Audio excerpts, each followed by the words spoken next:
নবী হাদিসের মধ্যে বলেছেন, সাল্লু কামা রাআইতুমুনি উসাল্লি, নামাজ আদায় করো, আমাকে যেমনই ভাবে নামাজ পড়তে দেখো তেমনি পড়ো।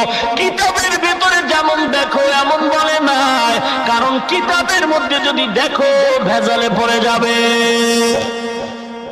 না না, নবী যেমন পড়েছে তেমন পড়ো, কিতাবে যেমন আছে তেমন পড়ো বলা হয় নাই। কারণ কিতাবে আছে নাভির নিচে হাত বাঁধো, কিতাবে আছে বুকের উপরে হাত বাঁধো, কিতাবে আছে, হাদিসে আছে বান্দা জোরে আমিন বলো, কিতাবে আছে বান্দা আস্তে আমিন বলো। দরকার নাই। আল্লাহর নবী বলেন, সাহাবায়ে কেরাম আমাকে যেমন দেখো তোমরা তেমন পড়ো।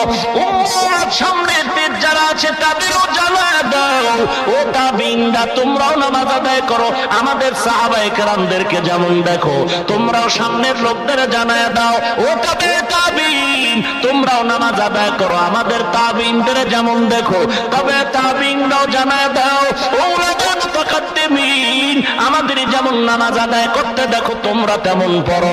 উলামায়ে কেরাম সাধারণ মানুষের জানায় দাও, ও সাধারণ মুমিনের দল, বাংলা বুখারী পড়ে চিল্লাইও না, আরবি কিতাব বুঝো না, কোরআনের ইবারত বুঝো না, হাদিস বুঝো না। অতএব উলামায়ে কেরাম আহলে হক কান্নাওয়ালা আলেম, হিংসুক আলেম না, অহংকারী আলেম না, গালাগালি যেই জিহ্বা দিয়ে করে সে আলেম না। যেই আলেমের বয়ানে কান্না, যে আলেমের বয়ানে আল্লাহর মহব্বত, এমন একজন আমলওয়ালা হালাল তরিকায় চলনেওয়ালা আলেম যেমন ভাবে নামাজ আদায় করে তেমন ভাবে তোমরাও নামাজ পড়ো। তাহলে আর কোনো ভেজাল নাই। এক নম্বরে লাগবে ইলম। যদি